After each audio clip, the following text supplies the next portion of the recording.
Hello everybody, Team Tech here, back at it again with another discussion video, and I'm talking about the top 5 best Pendulum decks for Link format.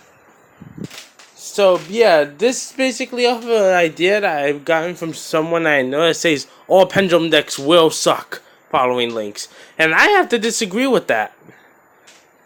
Because there are a lot of Pendulum decks out there that can recur their resources from the extra deck to their hand, or can simply make a whole ton of Link monsters, so they'll be able to re-abuse their extra deck back to the way they were once able to. So, without any further ado, let's get started with the list. For number 5, I have Odd Eyes. And the real simple reason for this is that their Sky Iris field spell is still at 3. I remember there being a point where people wanted the Sky Iris field spell to get hit. And back then in September, it was extremely understandable. Because that field spell allowed you to basically search any Odd Eyes card from deck to hand.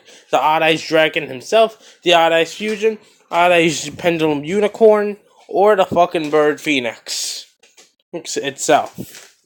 So, and any other Odd Eyes card with Odd Eyes in its name that you could think of from your main deck to your hand. Therefore, it still has lots of consistency to this day. Would the pure version do well? No. I don't think the pure versions are good anymore, but if you combine it with like how all the combinations that I've been doing, Metal Foes, Performer Powers, combine it with other things, I think the Odd Eyes engine could do you pretty well. Especially since that he's a 2500 beat stick that can beat your opponent's ass. Just into them. If he gets a chance to OTK your opponent like I've done multiple times. So yeah.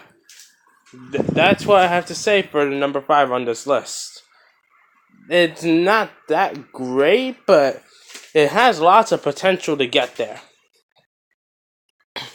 Number 4, I have Dynamis here. This deck has many ways to recur their Pendulum scales from the extra deck back to their hand. And now with the new Pendulum support card that I was just discussing yesterday, you have new ways to get access to this card now. To this deck now. I mean, it's all water. If you manage to link something, you could do Bahamut Shark Toad. You can make Cyber Dragon Infinity in this deck. So, it has many ways to get plays out there. I'm not gonna lie, I don't know this deck too well.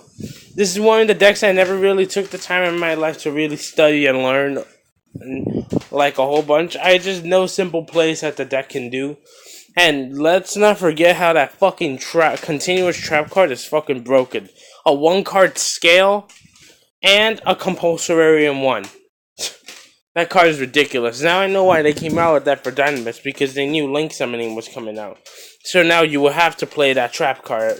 Was it called Dynamis Howling? Something like that? I watched a video on YouTube from the YouTube channel Yugi Ford. Check him out. Check that video out from Yugi Ford if you guys don't know what I'm talking about. He did Dynamis in Link format, and they're pretty good. I'm not gonna lie. I just don't care for the deck. I mean, if you shouldn't have to play a deck that you don't care for. So, I might profile it on my channel at some point, but probably not. Because I don't care for the deck on a personal level. But yeah, the cards are fairly budget too. Infinity has gone down in price. Totally Awesome is getting a reprint. Bahamut Shark is the cheapest that it's ever been now. That links are out. I mean, when we get Master Boy here in the TCG, in case if you didn't know, it's getting a special edition printing. So we're getting it early in one of the special edition sets, so it should be easy for everybody to access. This deck is going to get more powerful with the printing of Master Boy. Therefore, you guys should be picking this up now before that comes out, because this might get hyped a little bit. So, on to number 3. Now, this is one I'm going to be probably doing. This is probably going to be one of my most in-depth Pendulum discussions ever.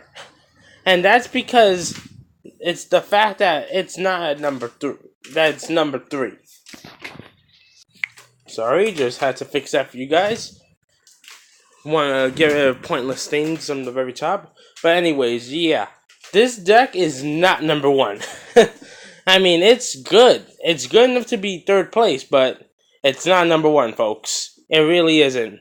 I mean, it has lots of plays where you can throw out link monsters out there easy. You could use the Pendulum Magicians in order to link summon. You can use the Zodiac Mon. You can go into Zodiac Bubble, Dryden, Chakanine, and just get a free Mrs. Radiant play. I mean, the deck has access to all of those things. And also keep in mind, the deck also has Zark as well, which is basically a win condition of the deck if you manage to even bust it out. I mean, it has Astrograph Sorcerer, which I've shown is just as good, if not better, in Malifaux than in its own deck. But Astrograph is good in Pendulum Magicians too. I mean, the deck has really easy ways to recur their resources. They have Oak Dragon Magician that gets scales from extra deck back to hand, so they can recycle their Harmonizing Magician, so they can just Pendulum summon her again from hand. And she's basically a 1-card rank 4 or a 1-card level 8 synchro play, depending on what cards you're running. If you're running Beetles, the Time Star Magician, things like that. This deck also has their continuous spell and trap cards. The Pendulum Graph of Ages and Pendulum Graph of Space-Time. Pendulum Graph of Ages being able to search a Pendulum Magician scale when a card or cards on your field get destroyed. Actually, no, it's when a Pendulum Magician scale gets blown up by one of your opponent's card effects, then you get to add one from deck to hand. I mean, Joker coming back to 3 certainly helps the deck. Wisdom Eye came back to 3, so that's extremely helpful. And this card right here, this image right here, Pendulum Call, came back to 3 as well. So basically, they're back at their full power. And I mean, if you manage to play the deck before Link format, it's very monstrous. It could have been, and I mean, if you guys watch our NAWCQs, we saw some Pendulum Magician decks beat Zoo decks at the NAWCQs, and that was crazy, being able to see that. So yeah, it's just so great altogether, being able to see that put together. And on top of that, you have the Pendulum Call, this card we're looking at here, right here, that allows you to protect your scales from the destruction of effects.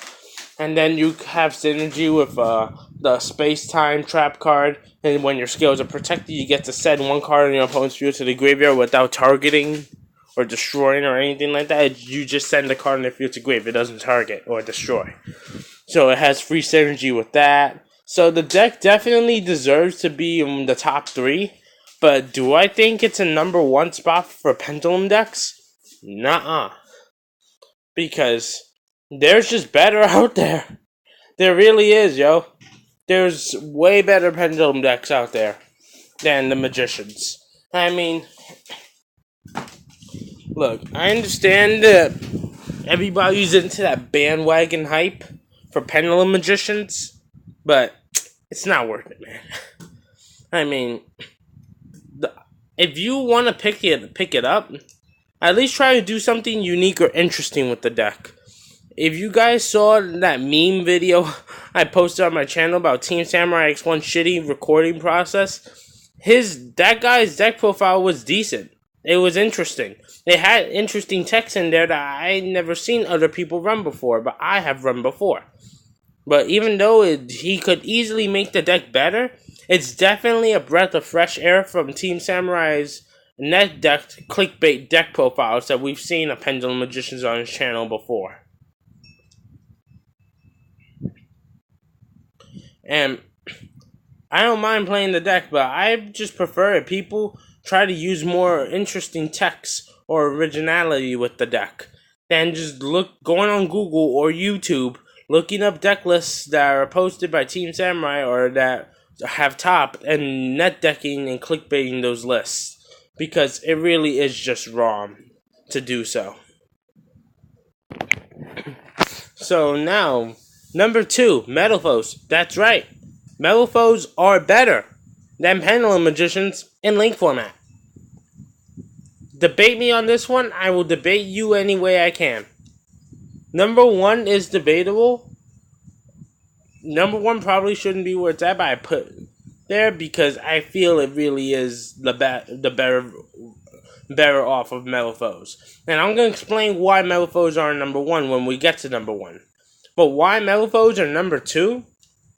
Well, let's just say that they have a very powerful deck thinning engine. I mean, the deck can thin itself down so fucking fast.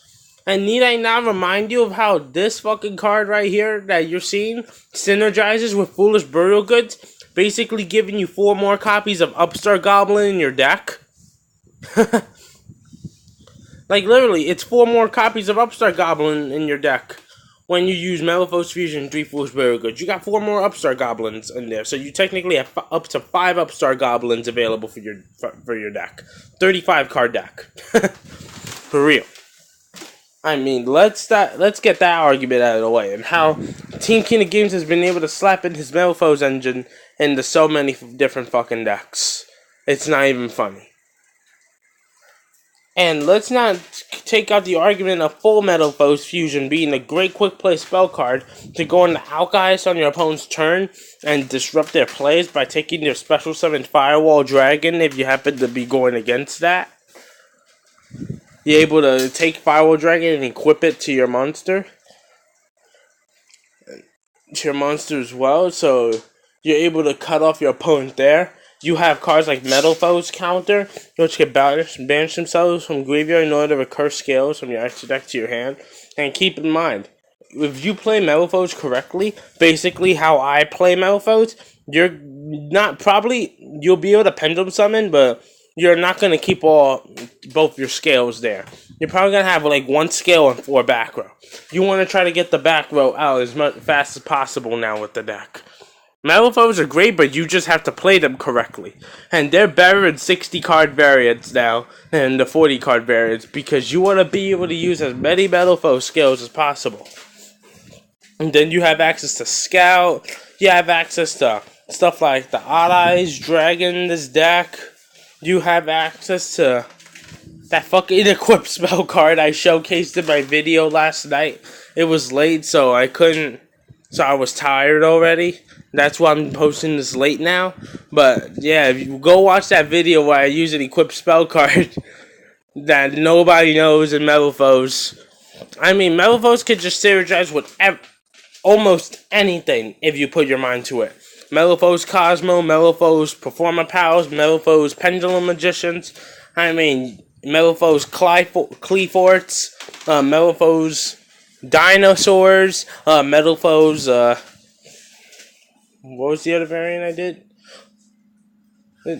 Oh yeah, Metalphos Crystal Beast with Odd Eyes Performer Pal cards in there. You can splash 60 card Metalphos with anything. Because Metalphos have such an easy search engine, they can thin the deck down so fast. It's quick. Very quick thinning down. This deck is so consistent. You have access to cards like Summoner's Art, which can get you a free scale from deck to hand, being Volflame. You can, you make Mithrilium. Mithrilium can bounce your Dragonic Diagram on your field back to your hand. When you put 2 Metalphos cards in your graveyard back into your deck, activate Dragonic Diagram again, pop another dinosaur, search the True King, dinosaur, get effects, special summon Soul Eating Overraptor from deck, Soul Eating Overraptor, search dinosaur from deck, and you just keep going on from there. You play Metalphos correctly, they can go with 85 to 90% of the decks in existence right now. There are only a few decks like Lightsworn and Heralds that you wouldn't splash Metalphos with. But the majority of everything else, you can splash it in. Like decks like Burning Abyss, Eternal Knights, Necros, like rogue decks like that, you can't really slap it in there, but you like a lot of decks you can slap Metalphos in. So yeah, I know I'm rambling on about this, but this is my favorite Pendulum deck right now. Actually, second favorite. Number 1 favorite being my number 1 choice. And now, number 1, we have Cleforts. And there's a simple reason for that. This is the one Pendulum deck out there that has super easy access to card demise. I mean, this deck can still abuse demise in link format. And it has climate change, which allows you to take up to 3 Clee scales from your extra deck and add them back to your hand. My Malifaux's Clee 4 deck profile was very consistent. All my Malifaux's variants are consistent, but let's not even get there. Clee 4 Demise is definitely one of my favorites to play. Because Clee 4 is just such a strong deck. It derives so much of back row. It can abuse back row while being able to shit out its entire hand or extra deck on you and OTK you at the blind side. I mean, you still have access to a copy of Apocalypse or Skybase, where if your opponent is not running high level months, if your opponent's running anything level 8 or lower, they automatically lose. Because they can't kill the Skybase. Or if they don't have kaijus or anything level 9 or higher, they basically lose by default because they can't really do anything to you. Something like that is the type of situation that they can fall in by going against this deck. I mean, you can still run Lose a Turn, Skill Drain, Monarch's Erupt. You could technically run that in there too. Macrocosmos, Defissure, Necro Valley, all these stunish cards you can run in there. On top of being able to still shit out your whole extra deck. And because climate change can get them from your extra deck back to hand, so in a sense you're shitting them out from your extra deck, but in reality they're coming out from your hand, but it's similar. But it can still be done. Clee, played correctly, can be the most broken Pendulum deck of all time. Now, I'm going to get into my honorable mentions, being Draco Slayers and Performer Pals in general. The reason that Performer Pals are not on here is because they really can't do anything by themselves anymore. I mean, they're just not a threat by themselves anymore. And Draco Slayers have had Luster Pendulum on the list for so long now, he needs to come back in order for the pure version to do anything. So yeah, guys, that's going to do it for my video. Don't forget to like, share, and subscribe. Tell me what you thought of this. Did you like it? Did you hate it? Did you enjoy listening to me discuss decks that you probably completely forgot about or just thought were complete garbage? Check out my Malifaux's deck profiles on my channel. Team Tech signing out. Have a nice day. Peace.